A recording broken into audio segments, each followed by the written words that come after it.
الزخرف آية غنورنا. أعوذ بالله من الشيطان الرجيم. بسم الله الرحمن الرحيم. ومن يعش عن ذكر الرحمن نقيض له شيطانا فهو له قرين.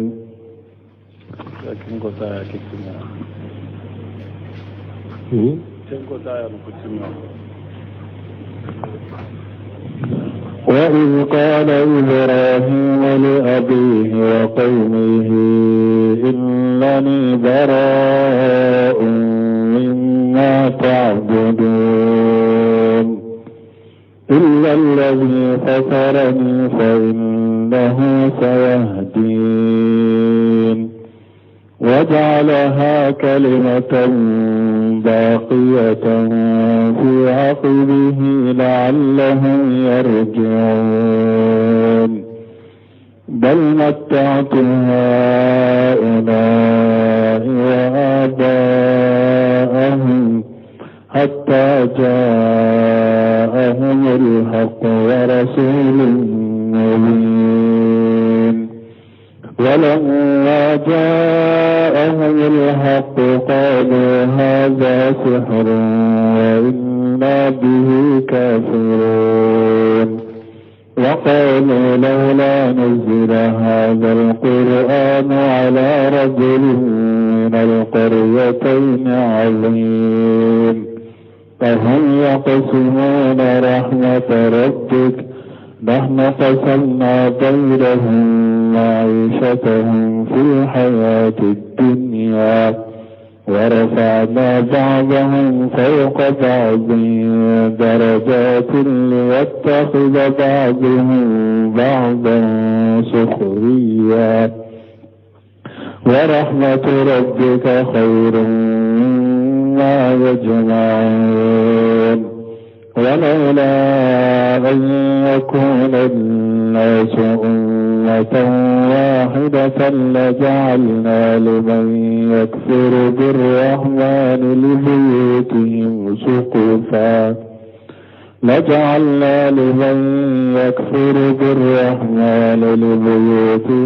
سقفا من فضة ومعارج عليها يظهرون ولبيوتهم أبوابا وسررا عليها يتكئون وزخرفا وإن كل ذلك لما متاع الحياة الدنيا والآخرة عند ربك للمتقين. بسم الله الرحمن الرحيم والصلاة والسلام على نبينا محمد وعلى آله وأصحابه وسلم تسليما كثيرا. سبحانك لا علم لنا إلا ما علمتنا إنك أنت العليم الحكيم. أستغفر الله الذي لا إله إلا هو الحي القيوم وأتوب إليه. اللهم انفعنا بما علمتنا وعلمنا ما ينفعنا وزدنا علما. biye karisu ye hijriya bakele ani kemenani ani binani ani shegi shahru rabiul awwal min hijra sankalo sabana bisunye watanwe miladi nasara ka jate ba fulani mugani woro sankalo shegina bisunyo mugani sabana ambe dawrabu masjid rajawa mbokono. أعوذ بالله من الشيطان الرجيم. وإذ قال إبراهيم لأبيه وقومه ألا مسمين كرتالندو أبان كباريا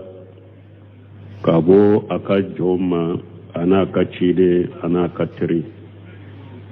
من إبراهيم ألا وإذ قال إبراهيم لأبيه وقومه ala ko cide ma few fo imu ikam mantonye Ibrahima tumami Ibrahima ko afama ana kamugo innani bara'u mimma ta'budun ne bari lembe kabo femma aw bake kamunum bato kafara alaka nim foy kam mantum yede Ibrahima leye ninde fo faaya ni fa kamo ni hadamade balima surunya ni mugonya ni hadamade nyabini mugoche chogo na ye musirikiya ke ita fara ka musirikiya la ibe bariya kabo amade ibe bariya kabo musirikiya amade illa alladhi fatarani Ibrahima ko fo masamminye nedda ala nte bariya kabo ma fa innahu sayahdini e wala bin kandafana وجعلها كلمة باقية في أقده على إبراهيم كما من فلان توحيد كما من فلان لا إله إلا الله من فلان على يوتو إبراهيم كوفي ني إبراهيم كمغمون يمؤمن نوبافو دوكو جعلها بيساقي كتا إبراهيم ما إبراهيم ينم كما تو أكوفي أكمغو لعلهم يرجعون فنو أناساقي كتا نم كما ما توحيد وقت نسجي كتنين توحيد كما مكبارك ناي بل متات هؤلاء وآباؤهم على قواتوي ne ala ye nunun damu unu faw nye sijan de duma jiyan kono ka damu duma jiyan kono mushrikin nunu hatta jahumul haqq fo cinya nanuma wa rasulun mubin ani cide me na ka cide nya bangalendo ولما جاءهم الحق تمام تشيانا انا مشركون قالوا هذا الشهر وإن به كافرون تشيانا نو من يتشيدنيا كتشيدنيا تشيانكو كون ني دباليده ان كافريان ني ان كافراناي ني دباليده انت سوما مشركو يرنين فو تمام تشيدن نانوما وقالوا كو لولا نزل هذا القرآن على رجل min qaryatayn azim ko har nin qur'ana tun kajigi cheba dode ka dugu ba fulai ndola kule cheba har nin qur'ana tun kajigo de ka kala jigi muhammadu ka tafsir la bun kasiru bena mo do togofo ma ko la nyine yere doro makka mushriku ya yira dugu ba fulai nye jumay makka ani taif ko har makka ka mo bado Qur'ana tun ka jigo ka ni Muhammadu te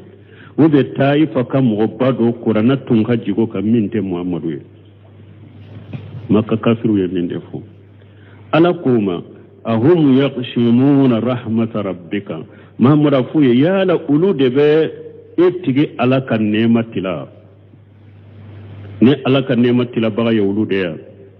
no ba fo Qur'ana tun kan ka jigininde ka tuman ka jigininka ne ala kan nema tilabaga yawlu da yawa ittige ala akan nema tilabaga yawlu da yawa nahnu qasamna bainahum ma'ishatahum fil hayati dunya ukajanya na maya balomi nyere fulen ne ala de yo otila uli nyogonje ka doke shetige ka doke fantai ka dobla chamancela ukajanya na maya mbalo nyere ne ala de ya tilu nyogonje munye ukajanya na maya baloye ne mo tilali tawlu bolo ne ala de ya tilu ni nyogonche ne be nka sariya tilali de tawlu bolo nu ka jianya na maya balo tilu ni nyogonche chogomi ne ala be nka sariya fana mba atila o chogo de la tilan chogomi nyenjia ani doyoru minka kamba doye warafana ba'dahum fawqa bari darajati ukajianya na mayen kono ne ala ya hada madau ndo korota nye do ka daraja korota doka munna liyattakhija ba'duhum ba'da sukuriya pour udola kenna domina ka kolo kabila akabara ula ka hajula ni bettun kera shetige jombe jonka barate ni bettun kera fantay jombe gommina kamera bara la kasara ala ko yele hadama de daraja korota nyogon ka pura na kolo nyogonye dona domina kabila barala anasara nin ka bara na kena kan nafulu sababu ye nin fana na ewa nafulu soro na ka bara sababu ye wa rahmatu rabbika khayrun mimma yajma'un ittigi ala ka nema ala be nema min ke hadama denye nin dina nema ni islamiya nema o kawsa kateme kafiru ben nafulu min fara nyunga ولولا أن يكون الناس أمة واحدة ala ko ni hadama dawm bettun te ke jamakulu kelenya ka ke kafiri la jalina liman yakfur birahmani li buyutihim suqufa nim fana jumay ala ya yira ala makote jiala ko mi hadisa do benala tafsir la ala makote jiala ala ko na ale tunya ke nim mu'min banna alama ni ye dina ko bila ala na jiya kika wasuke wori jeni sanuye kadima ni mɔgɔ min ye lagara ko bila dɔrɔn k'ala ko bila ala n'i ka so diɲɛ sow kɛ warijɛ ni sanu ye k'a d'i ma ala mako tɛ diɲɛ na mɛ ala ko mun na ale m'o kɛ ni mɔgɔ min banna ala la i banna lagara ma mun na maa tigi ka so kɛ warijɛ ni sanu ye parce que mɔgɔ bɛɛ kana ta kɛ kafiri ye siɲɛ kelen k'a fɔ u b'a fɔ sisan n'i kɛra kafiri ye dɔrɔn ko i bɛ warijɛ so ni sanu sow sɔrɔ bɛɛ bɛ kafiriya n'o tun tɛ ne ala mako si tɛ diɲɛ la ntum be kafiru ka souke ku beke worjede ka duma ani sanu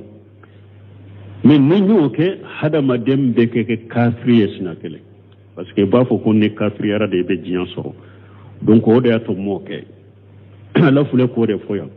ni hadama dem be tunte ke jamakulu kele ka ke kafiri la jalina liman yakfur birahmani ni ala tumba ke ni mo munun kafirani alaye لبيوتهم سقفا من فدة مبوكا سو بليك ورجيه كدوما كافرون تنبوكا سو بليك ورجيه كدوما ومعارج عليها يجهرون أنو إسكاليه من نوبي يليناي كتوكا سو سانفي نتنبو بك ورجيه كدوما ولبيوتهم أبوابا وسرورا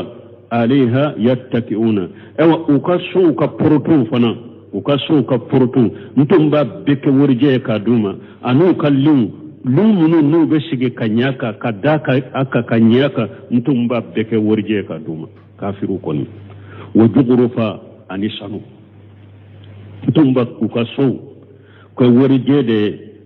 ukaso bili ukaso escalier ukaso portu ukallum ntumba abeke worje de anisanu ka du kafiruma mais ninne ala yoke bebe ke kafiri odi ato mo ke kafiru ye sino ne ala tumba ke ne ala tum ne hada madem betun te ke kafiri ntumba ke kafiru ye ni mo min kafiri ra dro ndi ka so bile ani ka so escalier ani ka so portu ani ka lun ntumba beke warjane sanu de kadima parce que ne ala makote jinala wa in kullu zalika men ninyen ninke mugo menyen nimbe danye jumaye nimbe danye de lamma mata wuli hayati dunya abe jianya na madamu dronde nimbe kera kafir minya danye munye jianya na madro damu wal akhiratu inda rabbika lil muttaqin aw al akhirah sum be tigi alafe obeke alanya sernya bagawde لغر صور الجنة لغر النعمة وبك على جسرنا بغودة يقول تعالى ابن كثير قال من قرطة لنه مقبرا عن عبده ورسوله وخليله إمام الهنفاء على بنك بريالا من قرطة لنه كبوا كجوما أنا كتشيدي أنا كتري إمام الهنفاء مغمون جنجنا كبون غلون دينا ما كتل دينا تشيالا ماما ونيما هو الإمامي ووالد من بويس بعدهم من الأنبياء أن النبي من نجم تشيرا إبراهيم كوفي أبي إبراهيم يا أبي فاي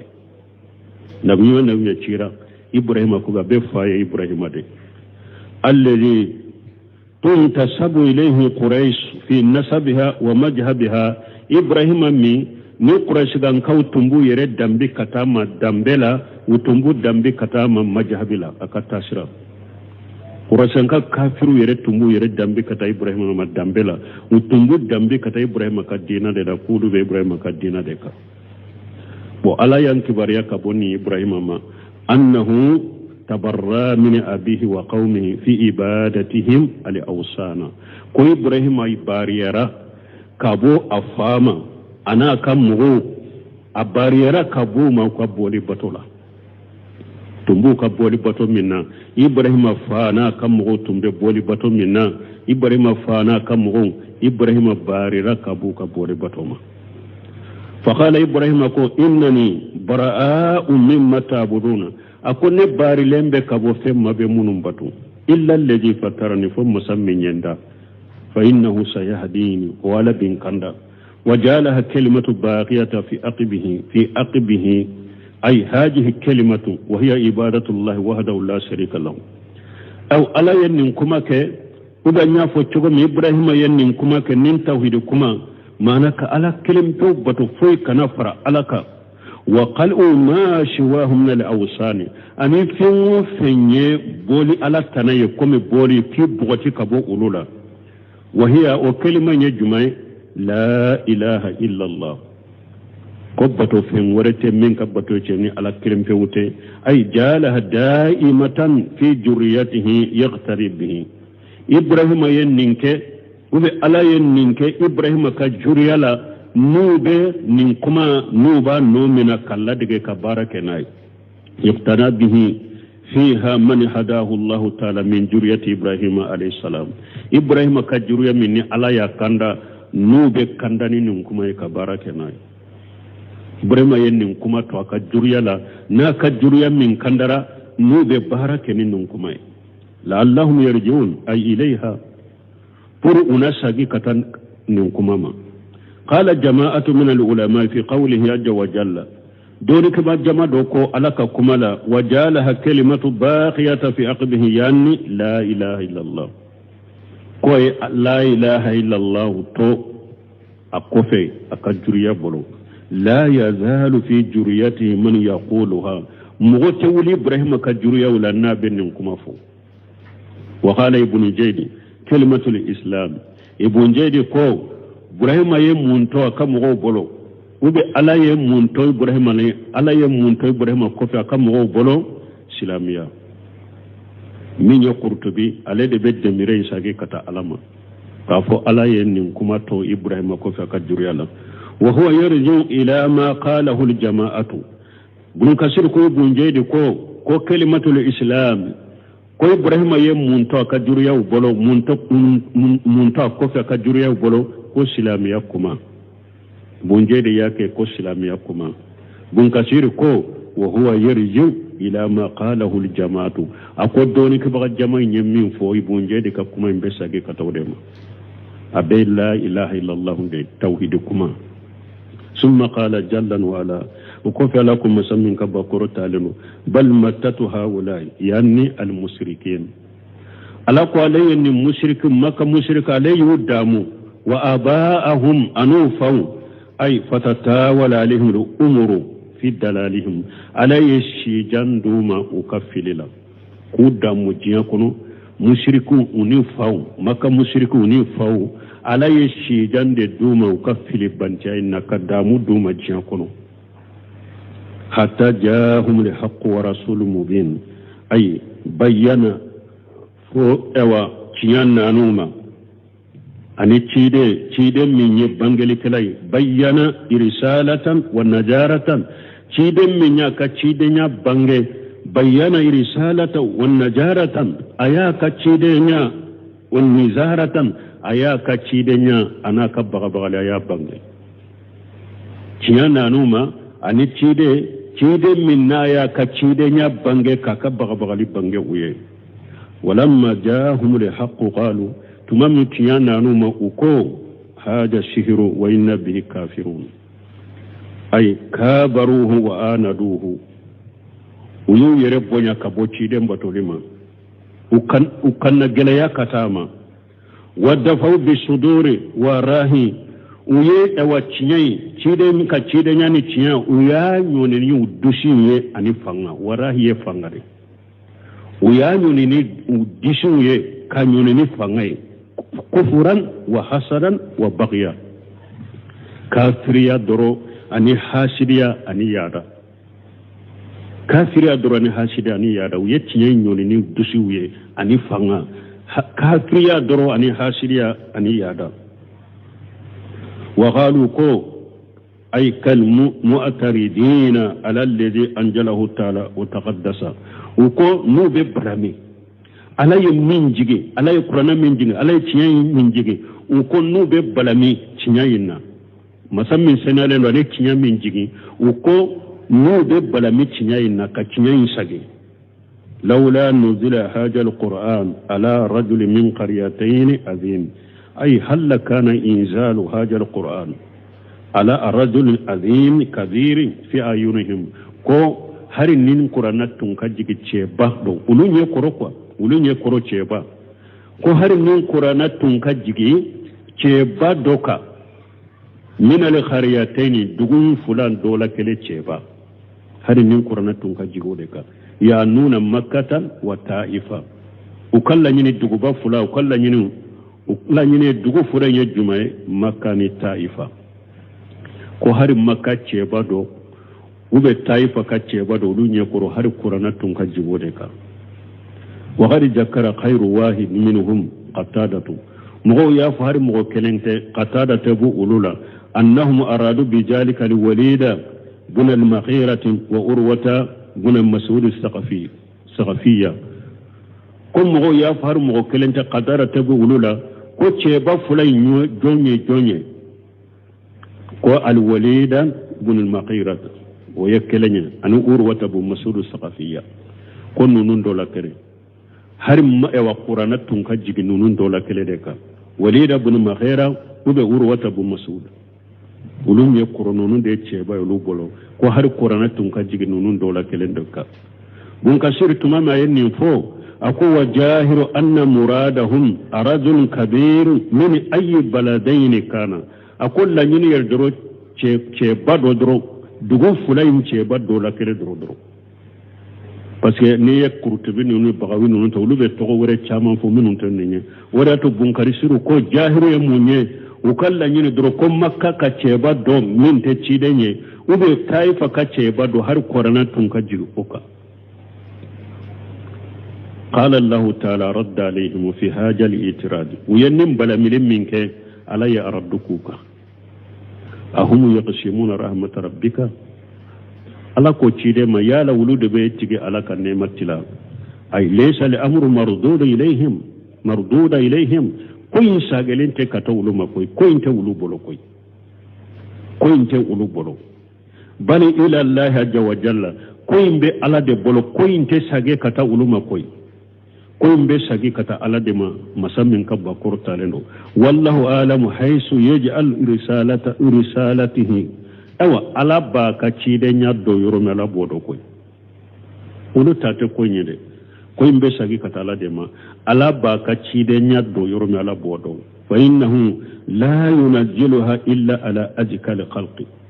قلبا ونفسا وأسرفهم بيتا وتهرهم أسلا أو على مسمي فإنه على لا ينزلها على تنين قرآن جدي إلا على أزكى الخلق فمن سنالين كتم الدم فين بيكا السنالين كتم الدم فين بيكا قلبا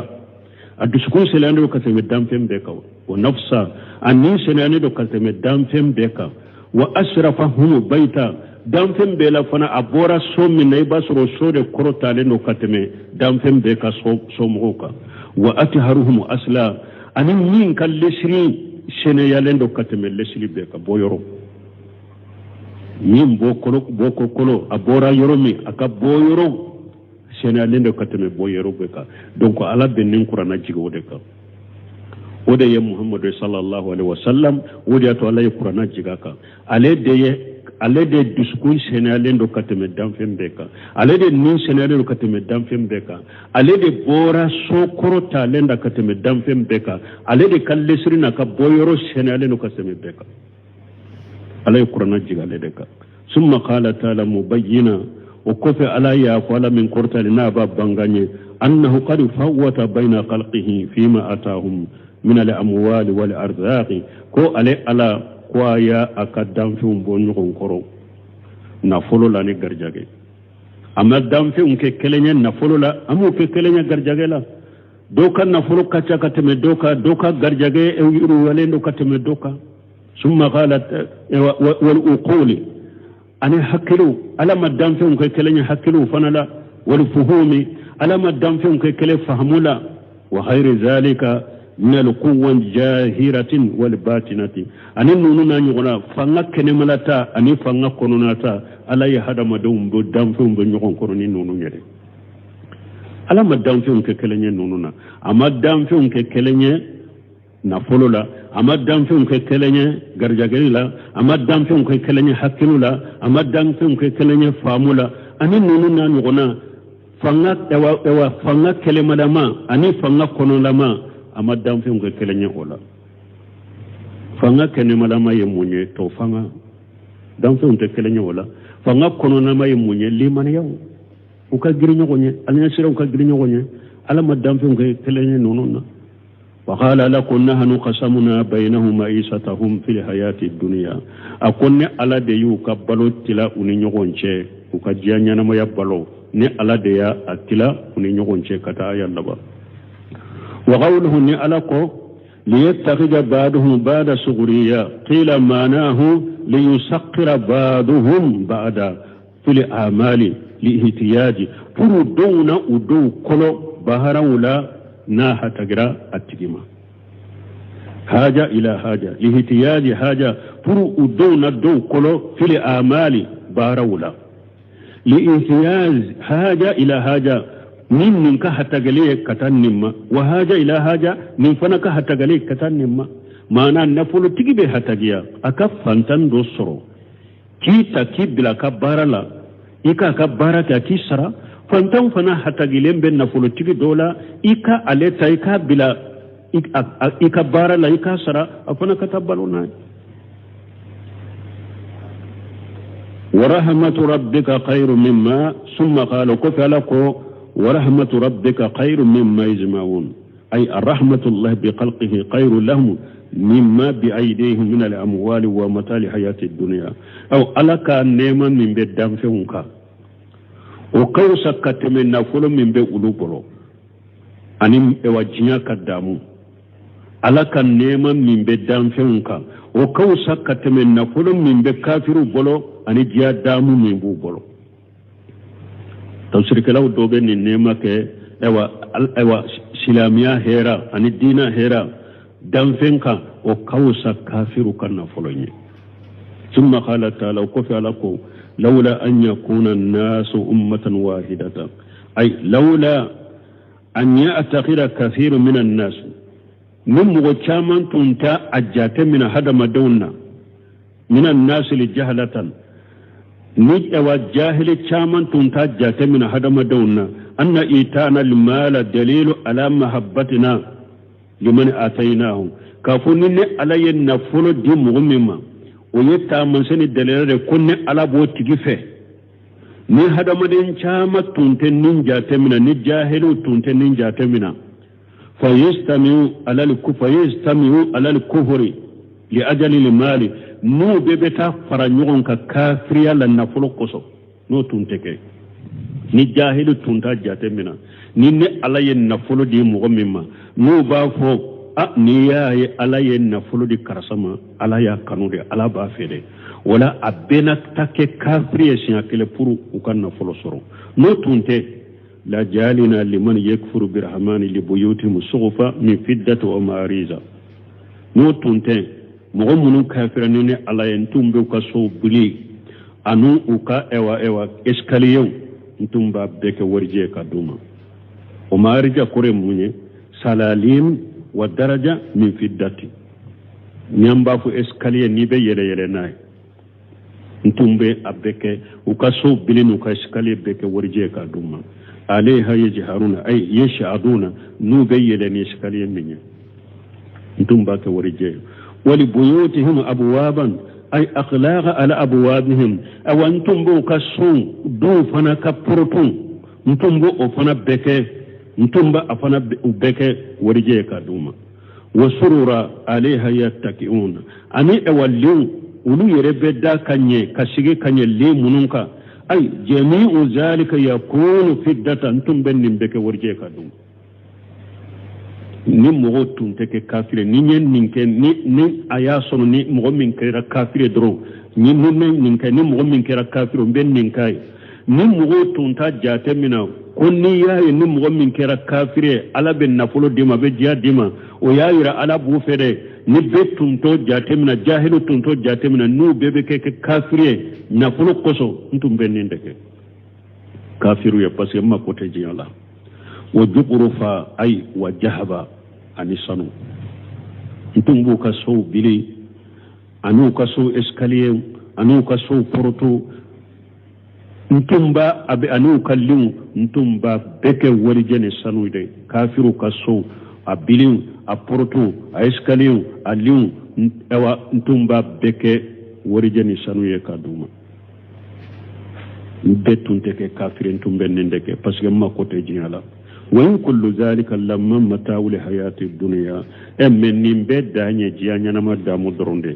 أي إنما ذلك من الدنيا الفانية جائلة أو نهر نبكيرا مغميني نيجي جيان نيما دي جيان نيما مي الفانية ناببا جائلة ناب ولي الحقيرة نيا جاسلندو عند الله تعالى على في مسامن كورتالندو hari nin bekera kafir minye ninye jiya de kan nema jiya nema min bebba jiya nema min be wuli jiya nema min jasilendo ala fe masamin kurtalendo ay yuajjila lahum bihasanatihim allati ya'malunaha fid dunya ala tumbe uye baranyuma munun tunke ye baranyuma munun ke alai ala tumbu ka baranyuma be saradu majiya kono ya ka ke ma kila wa masariba ka kuma dun fewnya ni min few liyuwaffau al-akhiratan wa laysa lahum inda Allah pour una l'akhira kumbe nyogonya foitu bolo ala feya anu tabe duma jiya kono ya nube ala kumbe nyogo l'akhira abasuru foitu feya masamin kabba kurtalenu wa laysa indahum inda Allah tabaraka wa taala hasanatan yajzihim biha una talaghira وتبارا نما كلن سرو على في ني على بوسر نمني كما ورد به الاحاديث صحيح كما حديث صحيح نانو لا تشومي وحديث صحيح بون كسر بين الدوفو قرطبو فنايا الدوفو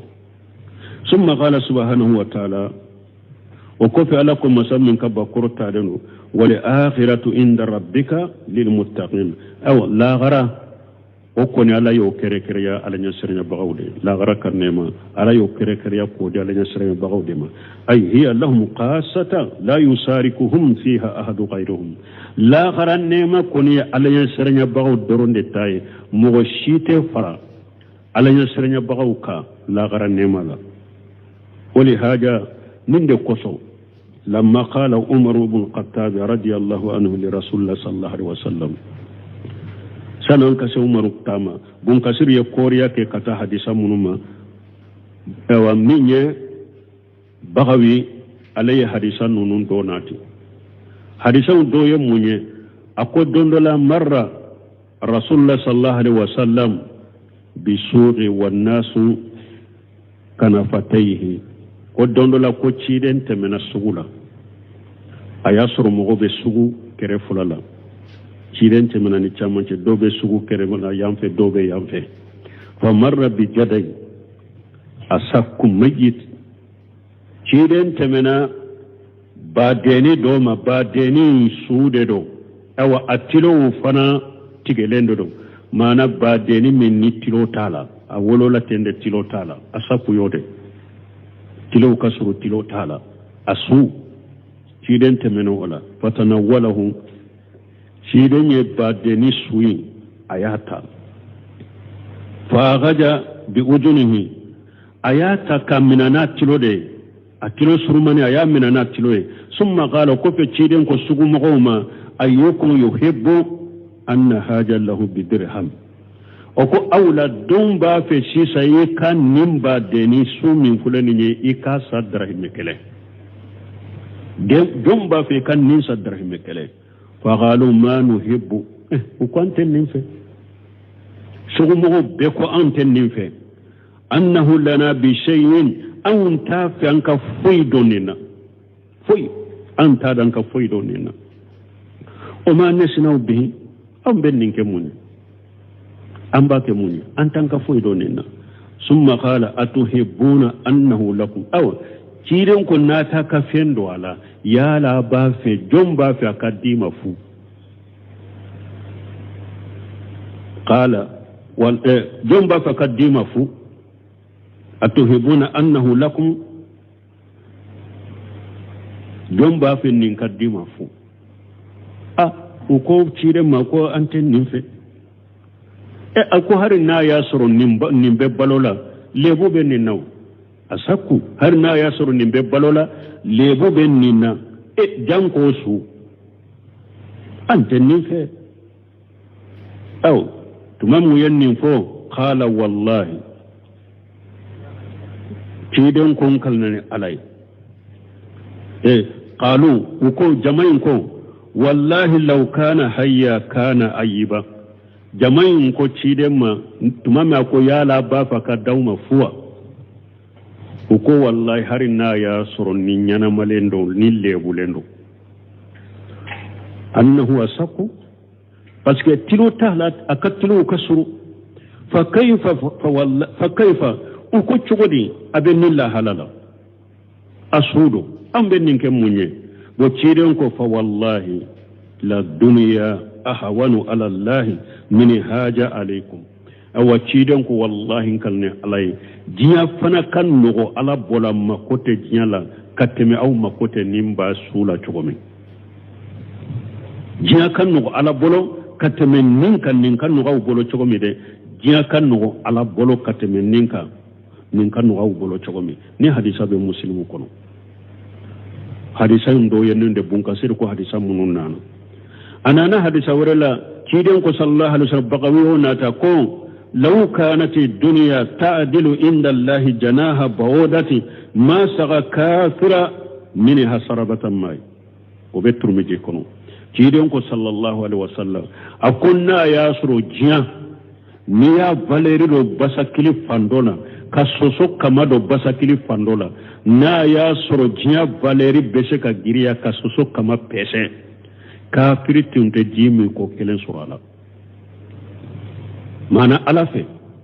ni basakile wa soso kamado basakile fandofe ka jiya ewa bila basakile fandofe na ya soro jiya valeri apwa beshaka soso kamal ha pwa hake pese alafe ala makotunte jiya la law kana dunya tazinu ewa nasugo dola tazinu inda Allah nim riwaya min bambolo ta'dilu inda Allah janaha bawda ni jiya valeri tumbe soso kama hake pwa hake bo ala bolo kafiri tunde jimi ko kelen swala me ciden kala nyini jiya na kan nema bede e kan nyana ma ya jiya doronte de pala jiya da fukata jiya wuli ana kunna finna nema be soso kama ni ya do basakila pwa hake min bala jiya to bolo ala bolo jiya to bo ala bolo ni jiya tumbo bo ala bolo kafiri tunte jimi ko kelen swala wala ninjia te foye ala mako site jiala ni betum te ke kafiri yere ala tumbe kafiru ka so beke worjeni sanude ka duma parce que ala mako tala mais ni o kera ni min kera kafiri doro wori na dima na folo na dima ina wori je sowjo ina sanu sowjo betum beke kafiri sinakale mais sino ala ko no tunte ale mako te jiala tumbo de ke kafiru ye parce que mako te jiala pour una sanguna tallagara unu kan nema be bojian ko na tallagara foi tu bolo o ko fe bun kasiri ko ako ewa ninde ko sole haja lamma qala umar ibn al-khattab radiyallahu anhu li rasulullah sallallahu alaihi wasallam hina sayida ilayhi fi tilka limasrubati tumam umar ibn al-khattab na yele lakata ciden fe masruba e munye yado folo nambe so dojo ambe kabakuru ke so korofolo ka iri daka okope ka so korotaka masuruba yode onyogona chide nyo dila tumami ewa ciden kalela ko ateshe ka furmuso makalo kele ayelela kata da oso de kono oso minna ye feundo akorota ka joaka tumami umaru yerela kata ma ciden dale oso inken umaru yerela kata ma yorola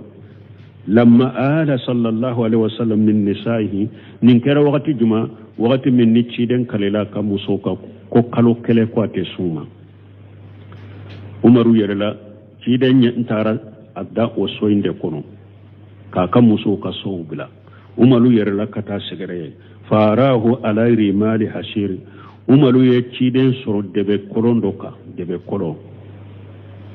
kari asra bi jambihi debe nya noto ciden kerela yere na be daka debe korin not be ciden kerena fa abdarati aynahu bil bukai tumam umaru yo yedro anyaji fula ubora teliyala kasira anya fula jibora kasira wa qala ya rasulullah umaru ko alaka cide nimbe hadisan nunu surunya cide nyu umaru nyinen ka ko mun ne be kashi umaru ko alaka cide haja kisra wa khaysaru fima huma fihi umaru ko cida ko kisra masake ulu ye kafiri de kaisar masake ye kafiri de ulu fulen nema min nuba kono ulu be nema min kono wa anta safwatullah min khalqihi alaka dam fum be mugo suganti lenye ede dayro fulen nenye ede fule de ben koronka fo adno be toy kerela wa kana rasulullah sallallahu alaihi wasallam muttaqiya fa jalasa umaru ben kuma fo wakati ma yasoro ciren nongo malendo awulila kashigi wa qala ciren ko awa fi shakki anta ya ibn qattab aku qattab de ya la nonin komin bene buru ambe komin na shika de bela summa qala sallallahu alaihi wasallam o ko fala ka ciren ko la ka taruna kishibaka ulaika qaumu ujjilat lahum at-tayyibat fi hayatihim ad-dunya ako ebe kisra min fo kafiru munun fo ko ben nemala kisra ne kaisara nonu nye mugode o ka damun ka nema be ala yo be de teleya ka duma jiya kono ye fentu ye lagara e ba ke ni kafiru munun fo ko ben nemala nonu nye mugode ulu ka damu be ala ya be de teleya ka duma jiya nyana mayen kono ya o fi riwaya tanana na chogodola amma tarda umar yala ete jenayewa an takuna lahum ad-dunya wa lana al-akhiratu jiya kake ulutai lakhira kake auntai yala ete jenayewa nin kafir nunu jiya kake ulutai lakhira kake auntai wa وفي سهيين أيضا أنا نبغر المسلم لتغني وخيرهما ننون تنا أن رسول الله صلى الله عليه وسلم قال ko alaka cide ako alaka tanuna kishibaka la tasrabu fi aniyati jahabi wal fiddati ciden ko kan manto akanammi sanu ji ewa jifile akanammi sanu mina akanammi akono worje mina akanammi akono mana silama kana sanu minan ke ka jikala ka sanun ke minai ka jikala ka minai silama kana ka warjatu minai ka jikala ka miyala silama kana ke wala taakulu fi sahafiha awa akana dumuni ke uka tasau fana kono sanun jifile kana minai warje jifile silama kana minai awa adumuni mina ikana dumuni ka kono fa inna lahum fi dunya parce que sanunu anu warje nunu jifilun anu umminau ala ya di kafirun de majiya kono wala na fil akhirati an taro la garade arjanna de ande badumuni ka kono silama etado arjanna de la gara me jiya kono kafiru de tado sanu minanu warje mina wodi ya to hari ce ka yire masir ni sanuye sanu bonona negemu sanu cenu ce ka do haramu me sanu masiri dagara silama musoy aleka masiri na ya ce adagara silama muso ka re masiri na me ati daga hari silama muso ka sanu ke jifile ko ibe me akono ube ka warje ka jifile ko be mi akono ube ka ke dumuni mine ko be dumuni ka kono haram har islama muso bolo na daga islama muso ka yire masirnai me masiri a haramu yara islama ce ka yire masirnai donc nunu ye kafiru taye jiya an taro la harade wa inna ma qawwalahum Allah ta'ala fi dunya li hakharatiha ala nunun di kafiru majiya munna jiya jaselin ko so ala bolo ala nin nema de nin ken nema ka di kafiru majiya kono munna li hakharatiha jiya jaseli ala bolo ala makosite jiya odi atwa ye jiya ke kafiru taye ala makosite te jiya la odi ta ye jiya ke kafiru taye bo silamo aw taye la garate silama kanti cesiri aka ka boli ni aka nyogonda ke la gara soinde nyinini kama la gara soinde dilala aw kama jiate aw taye jiya koni ni aw ya ka balo hakke surala abise ka joni minye ka wajibu nyana bonaye ika wasa dola wodi ato shekhu sila bunte mi ako silama kan na fulo mina komi kan nyege ni haju be nyege na ibe doala ni haju te nyege na wakati me abe awa ko silama ka wori mina o chogodela ni makobe wori la imma kobe wori hakke ni ka haju ni ka wajibu dololu be hakke mina ibo nyine ki mako nyana bonaye ni mako nyana bonaye ika to ikanya shikalla garanyini ma